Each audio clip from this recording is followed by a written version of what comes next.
Si vos lo practicas así, entonces así lo vas a sentir, pero no va por ahí. La mayoría de la gente, yo fui a dar una charla ahí a Uruguay, a una escuela de yoga, justamente porque el yoga tiene detrás un cómo se hacen las cosas. Y ese cómo no es solamente el cómo de la postura, que eso es muy del hatha. Hatha entendido como Occidente lo entiende, que es en realidad un resumen de algunas cosas que se sacaron de toda la tradición yógica para hacer algo útil para Occidente, que no tiene nada que ver con la verdadera cuestión.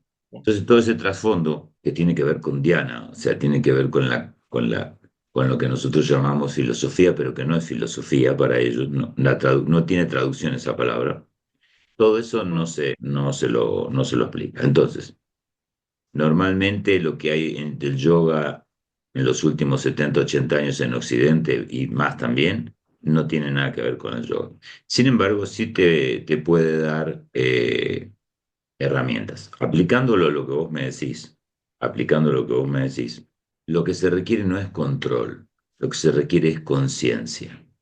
Lo que se requiere es justamente Diana, despertar, conciencia, estar atento a.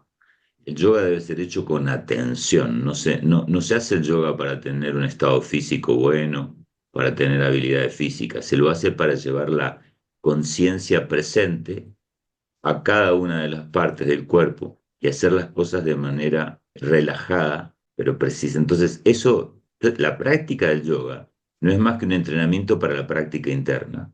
Entonces, internamente, mentalmente, es que yo debo conseguir una integración, una relajación, una elasticidad mental, emocional, espiritual, etcétera. El yoga es el yoga interno que se divide en prácticas que están desde el Raja Yoga hasta el Tantra Yoga. Hay muchas cuestiones ahí metidas que hacen al yoga interno. El yoga que se practica normalmente en Occidente no tiene nada que ver con eso. Ahora, esa práctica física, de todas maneras, si vos a la práctica física empezás a llevar hoy en día la atención durante toda la sesión de las asanas, a la respiración, al cuerpo, a las articulaciones, a estar en presencia relajada y consciente.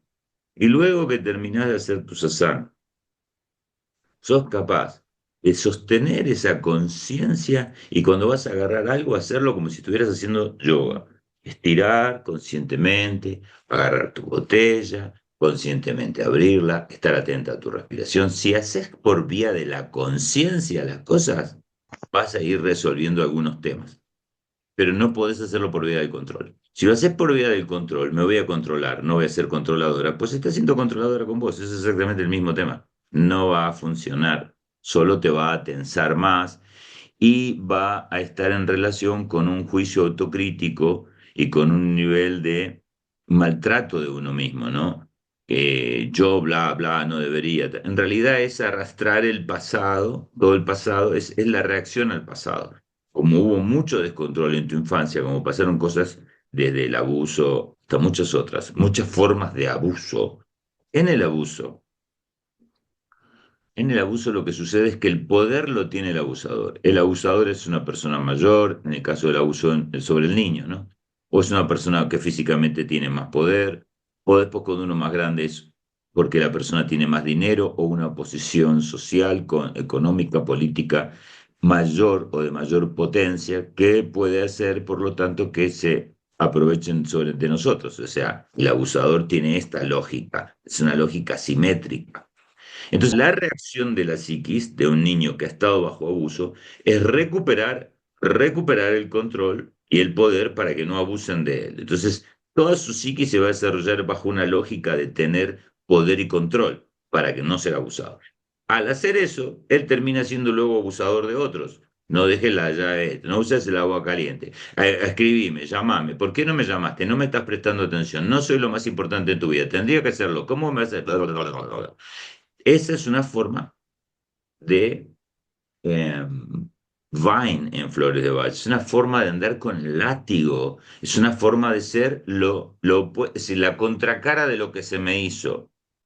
Eso, cuando me doy cuenta de algo así, que es muy conmocionante, presenta una gran conmoción, darse cuenta que uno no es más que el producto de un abusador y que uno mismo, siendo el producto, ¿qué es lo que una máquina de chorizo que produce? Chorizo, un abusador que produce, alguien abusado, pero que está habitado por el abusador. Entonces, tú dices, yo entonces me abuso de mí mismo y de otras personas, o tengo control, o ejerzo el poder pasivo, con una forma de ejercer poder a veces es pasivo. Entonces yo le digo al otro, ay, pobre, yo no puedo, por favor, hacelo por mí, ay, te necesito, no sé qué. Entonces, yo estoy haciendo control y estoy abusándome del otro, pero de una forma pasiva, victimizándome para que el otro haga eso. Es lo mismo, es muy confuso el asunto. Entonces, ¿qué sucede? Cuando yo me doy cuenta de algo así, cuando yo me hago consciente, realmente consciente, es como durante muchos años y años y años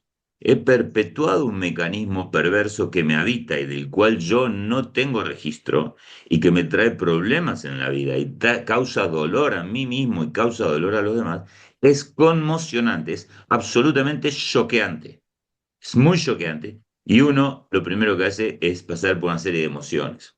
Las emociones son culpa, angustia, arrepentimiento, autoflagelo. No, le pasan mil cosas por la cabeza. Segundo, sale corriendo a querer controlar ese aspecto de sí mismo. Tengo que dejar de ser controlado, tengo que sacarme esto de encima. ¿Cómo es que todavía estoy habitado por todo esto? Si uno tiene 30, 40, 50, 60, 70, 80 años y se da cuenta que sus primeros 5 o 6 años de la vida le han marcado el rumbo en la vida, uno dice, wow, estoy al horno con papas, he perdido 20, 30, 40, 50 años en esto. Es muy conmocionante, es muy choqueante y uno reacciona, quiere salir hacia Justamente vuelvo a caer en lo mismo al reaccionar. No es por vía de la reacción, no. ¿Qué debe hacer uno? Quedarse quieto. ¿Cómo? Sí.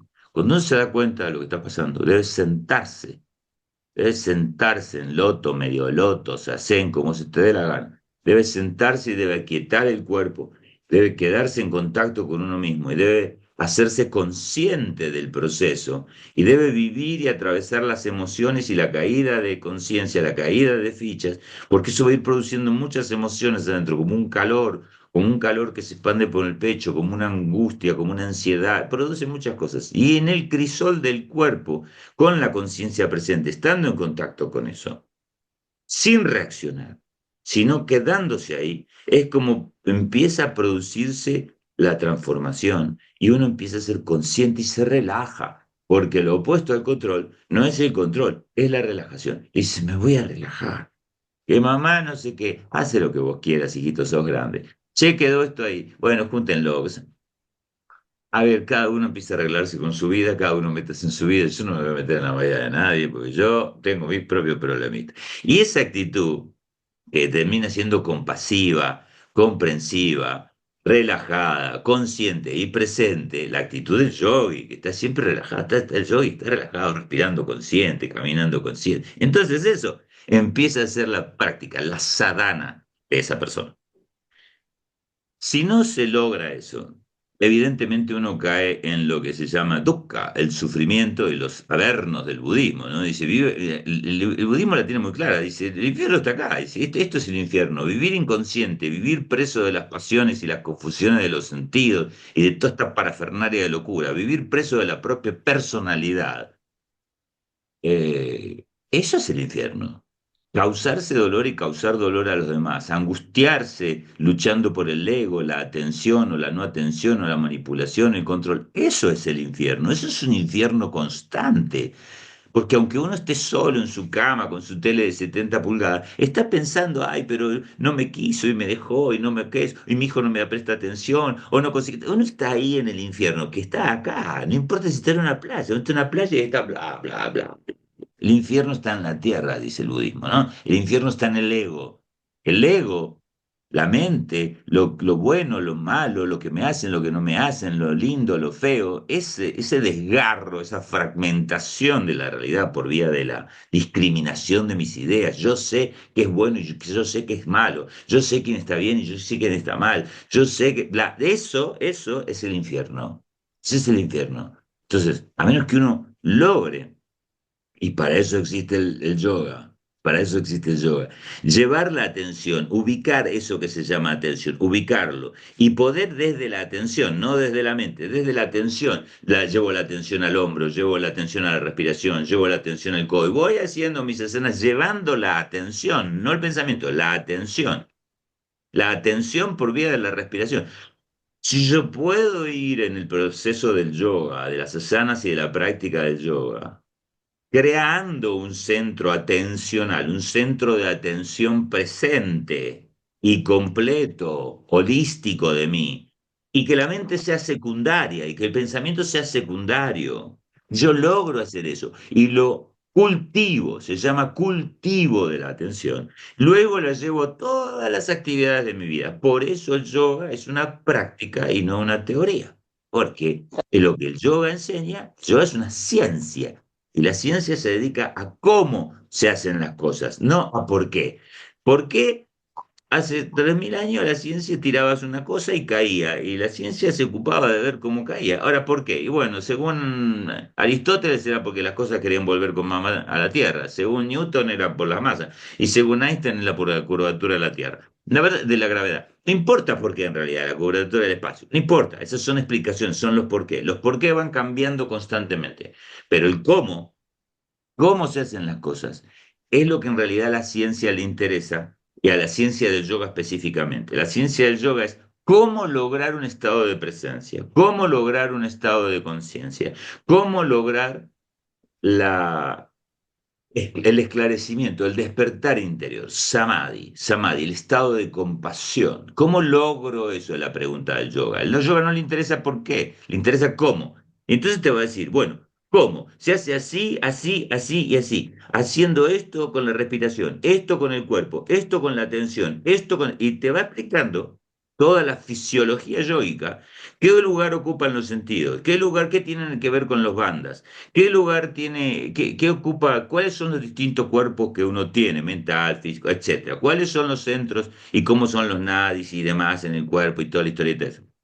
Y eso es una explicación, no un porqué, es una explicación para que uno lleve adelante una práctica de conciencia para obtener un resultado puntual. Al yoga no le importa el porqué, le importa cuál es el resultado. El resultado que quiero tener es sabiduría, es samadhi, es compasión. Eso es lo que yo quiero lograr. En estado de amor, básicamente sería. Un estado de amor, no amar a alguien o a este o a fulano o a mengano. No, no, no. Es un estado de amor.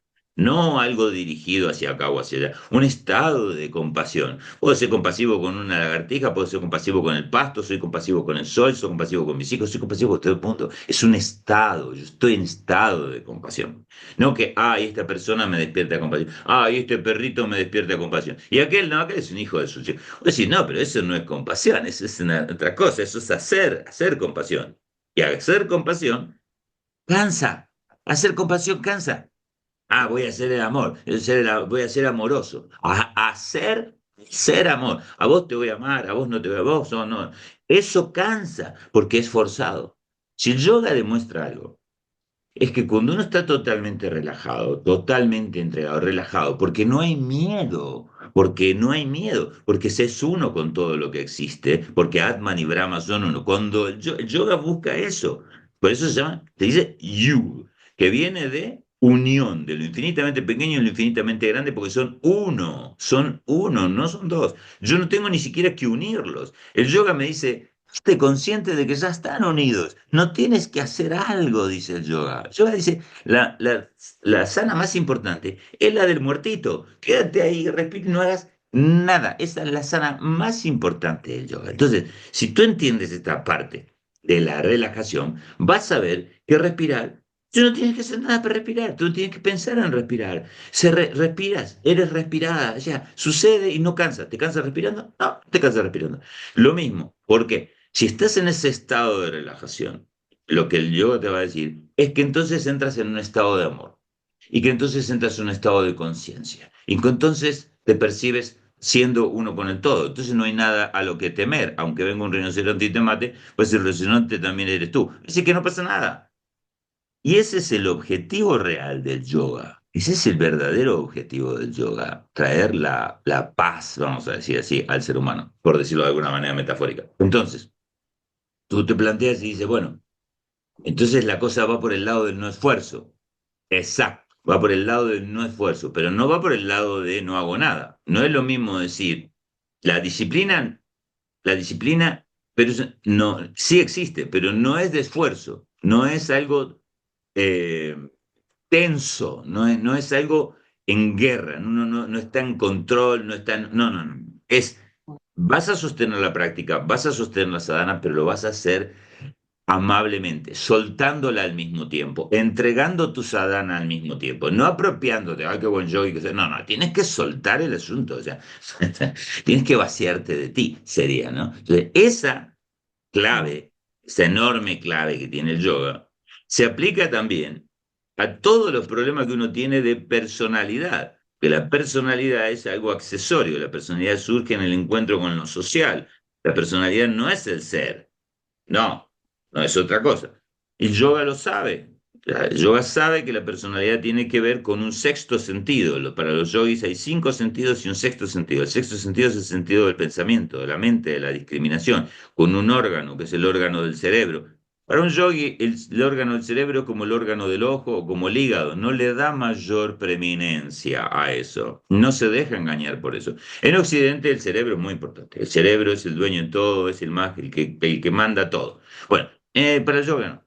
Entonces al yogi lo que piensa y lo que no piensa le vale madre. Se puede pensar una cosa, puede pensar otra. Sabe que eso es un producto del cerebro, como las imágenes son productos de los ojos y que en sí mismo están vacías. Entonces no se engancha en eso. Ah, tranquilo, no me voy a enganchar. Entonces, es muy importante porque el yoga sabe que la personalidad oculta la semilla.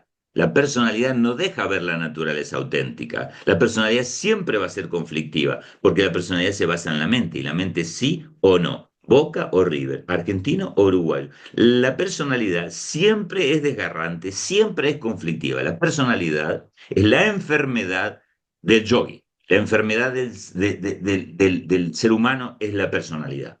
Entonces, no se puede curar la enfermedad, la personalidad, porque la personalidad es la enfermedad en sí.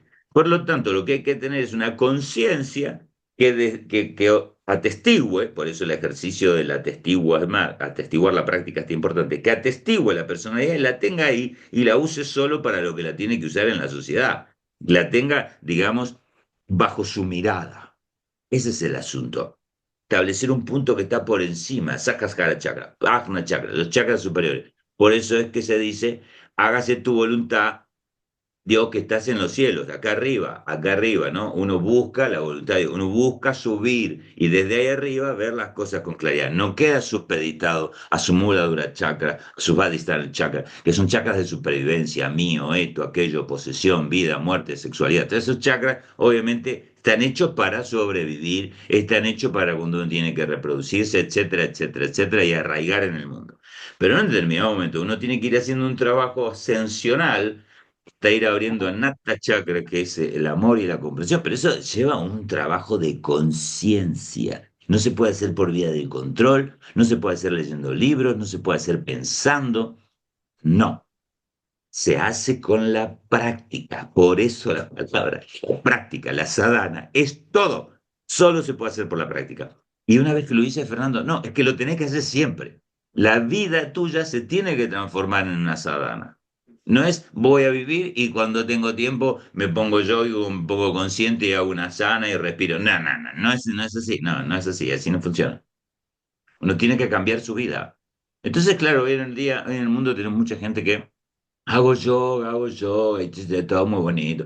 Y vos lo ves y tiene más problemas que lo Pérez García y que todos los demás juntos. Decís, pero ¿cómo toda esta gente tiene tantos problemas? Si hace yoga, si repite mantra, golpea cuenco, hace tantas cosas, ¿por qué? Ves sus registros akáshicos y no sé cuántas cosas. ¿Por qué tienen problemas? ¿Qué tienen problemas?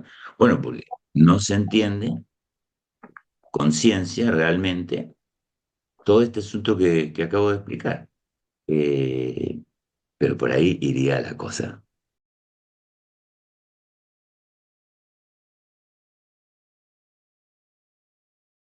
Fíjate la importancia de lo que decís, que a veces uno a veces no se da cuenta ni de lo que dice.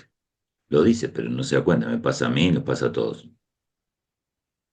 Necesito tiempo. Procesar, necesito tiempo, necesito concientizar. ¿Qué es tiempo? Tiempo es ahora, ahora, ahora, ahora, ahora. Necesito profundizar. Cuando uno dice necesito tiempo, necesito profundizar en en las distintas posiciones. Esa fue la palabra exacta. Necesito profundizar en las distintas posiciones para poder relajarme y entrar relajada en esa posición. Ahora bien, si uno escucha eso, el yoga está hecho justamente para eso.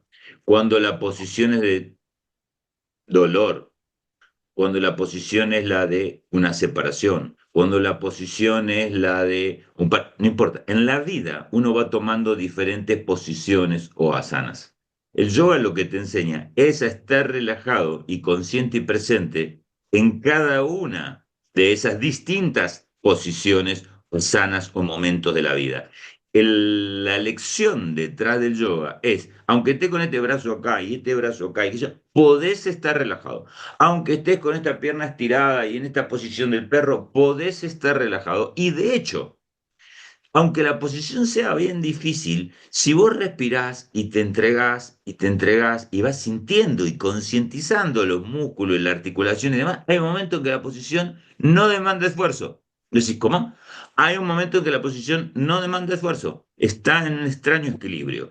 Lo que el yoga te está enseñando es: trata de llevar esto a tu vida. Cuando el otro te está discutiendo y te está gritando y te está maltratando y es una posición tensa y difícil, vos podés estar en equilibrio si entras en esa posición, si realmente concientizás. Si te estás divorciando y separando y estás pasando por una gran angustia, es una sana muy difícil, muy complicada, podés entrar en ella también. Sé consciente qué está pasando, cómo, cuándo, dónde. Respiralo y relájate en el lugar. No trates de salir corriendo de ahí. No trates de salir corriendo sana. No quieras hacerla rápido. El yoga te dice, no, entra en la asana, entra en el proceso. No es importante cuántas asanas haces, es importante el estado emocional, psíquico, consciente, de conciencia que tú logras en la asana y que luego, además, puedas llevarlo a la vida. Porque si tú solo lo haces en el yoga, no sirvió absolutamente de nada. Es una broma. Eso acabas de decir vos, si te diste cuenta. Yo tomé lo que vos dijiste, le di una aplicación. A vos no se te había ocurrido esa aplicación. Pero sin embargo vos lo estabas diciendo. Tenés que poder escucharte a vos misma. Y uno de los grandes problemas es que uno se mueve, se mueve, se mueve y no vuelve sobre sí mismo. Cuando uno hace una sana deflexión, es para aprender a reflexionar. Eso significa reflexión. Reflexión. Tengo que poder volver sobre mí mismo, escuchar lo que digo, ver qué puedo extraer de mis propias prácticas, mis propias palabras y mi propia vida, que es mi propia experiencia. Pero uno vive hacia adelante. Y tengo que ir allá, tengo que ir allá, y pasado voy a bajar acá, y después voy a hacer esto, y después voy a tener aquello. Uno vive arrojado al futuro, no se detiene. Y ahí está el problema. Entonces hay que tomarlo con mucha tranquilidad. Lo más importante son las raíces. Cuando las raíces son fuertes, cuando las raíces son fuertes, el árbol perdura. Aunque vengan momentos difíciles, se le caigan las hojas, le caiga un rayo. ¿Por qué? Las raíces están fuertes y están sanas. Lo que busca la práctica es crear esa raíz de conciencia. La raíz normal que uno tiene es la raíz de la infancia, de lo psíquico. Si esa raíz está jodida, como nos pasa al 99% de las personas, pues luego nuestra personalidad que crece ahí, crece jodida y nos trae muchos problemitas. Y cada tanto estamos en algún tipo de crisis. Ahora, lo que propone el yoga es que yo pueda crear una raíz de conciencia. Yo puedo enraizarme en en la conciencia. Yo puedo enraizarme en la conciencia. Entonces, puedo transitar la vida con una gran lucidez, pero tengo que cultivar más la raíz que las flores. Y a la gente le gusta mucho el tema de las flores y las no sé qué y las frutitas. Cuando en realidad te decís, no, pero mira que no se trata de las florcitas nada más. No hay florcitas si no hay una buena raíz. La raíz de la práctica es lo que debe ser entendido y debe ser constantemente alimentado. Y no se ve. La raíz no se ve. La raíz está bajo tierra. La raíz, es la raíz. Sí, yo no veo la raíz de nada. Yo veo el castito, veo las hojitas, no veo la raíz. Bueno, pero es que está ahí. Entonces la práctica silenciosa, la práctica personal, la meditación silenciosa, está en el misticismo cristiano, se dice, y en la Torá, también, dice, reza en silencio, reza en privado, reza para ti mismo, conéctate en privado, no, que no haya alguien más. El yoga también se dice lo mismo, hay sanas que no deben hacerse con otras personas. Hay sanas que deben hacerse solo. Pues sí, ¿por qué? Porque yo que se sana solo, ¿qué sentido tiene eso? Es que la raíz se cultiva en solitario. La raíz no, pero tú no arrancas la raíz y la muestras a todo el mundo. Si tú arrancas la raíz de la planta y la muestras a todo el mundo, pues la planta se muere, se seca. Entonces hay cosas que se hacen en intimidad, ¿no? Sin un tercero. Porque el hecho de hacerlo así atestigua que entiendes que no hay terceros, que solo hay eso y tú, Brahma y Atman. No hay- solo hay Brahma y Atman, no hay terceros. Por eso cuando Atman quiere hacer este cultivo de la raíz, no tiene que haber un tercero. Es él y el absoluto, está en silencio, está aislado, está en una cueva. El yogi está en una cueva. Dice, ¿dónde los yogis andan por ahí? No sabe quién es un yogi. ¿Por qué no sabe? Porque no es algo que no está haciendo la araca, no está pidiendo que lo reconozcan. Valorame, reconoceme, mirá qué bien que me salió Sarvangasana. O sea, no hace eso, un yogi no hace eso. Quiero que vengan y me aplaudan. No hace eso, por ahí no va el yoga. Entonces uno tiene que ponerse a pensar muchas cosas. Así que te acabo de dar las claves para tu pregunta, pero no va a ser por vía del control. No, no va a ir por ahí. Pensátelo a eso. ¿Mm? ¿No seguiste el Bhagavad Gita de la traducción de Swami Bhaktivedanta Prabhupada? Muy conocida, Prabhupada, ya está muerto Prabhupada. Y ahí, en el Gita, es en realidad donde, en teoría, por decirlo así, una metáfora, Krishna le enseña a Nagarjuna todo sobre los yogas. En realidad ese es el libro, digamos, ese y otro más, eh, que ahora no me acuerdo cómo se llama ni me acuerdo dónde lo tengo. Eh, bueno, Patanjali también es alguien que rescata mucho de este tipo de yoga, pero la verdad, eh, la teoría y lo que dicen está muy lindo, pero todo esto es práctica, práctica. Y te decía, cada acontecimiento en tu vida donde te veas desafiada, de pronto no viene el colectivo, no viene o decís, ay, yo tengo que llegar tal. Ese es un momento para entregar el control, es un momento para rendirse, es un momento para decir, esta es una sana, me voy a relajar, lo voy a atravesar y voy a estar consciente y presente. Después, no sé, tu hijo hizo algo que no sé, dejó los platos. Bueno, este es el momento para entrar en esta sana y acercarme a él en todo caso y decirle las cosas amorosa y conscientemente. Hijo, mira, acá vivimos juntos, es bueno conservar esto y aquello y que me colabores, te lo digo, ¿no? Y encontrar ese punto de conciencia, empatía y amor. No quiere decir que uno ande sacrificándose para decir, bueno, entonces ahora voy a dejar que el mundo se me caiga encima y no voy a mover un pelo porque estoy búdico. No, es actuar desde la conciencia, desde el amor, la presencia y la relajación.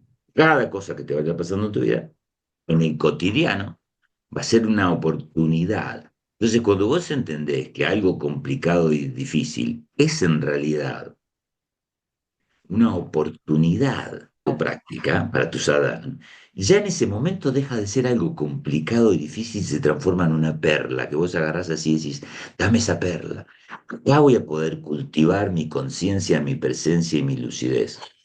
Hay veces que es doloroso, hay veces que es difícil, obviamente, pero uno toma la vida entonces constantemente con gratitud, que dice, bueno, ahora está todo muy difícil, me declararon enfermedad de... Sí, qué difícil, esta es una sana difícil, esta va a ser difícil, pero qué bueno que tengo esto, porque voy a tener la posibilidad, tengo un paciente terminal casi con graves problemas, un muchacho joven, lo atiendo y surge siempre este tema, ¿no?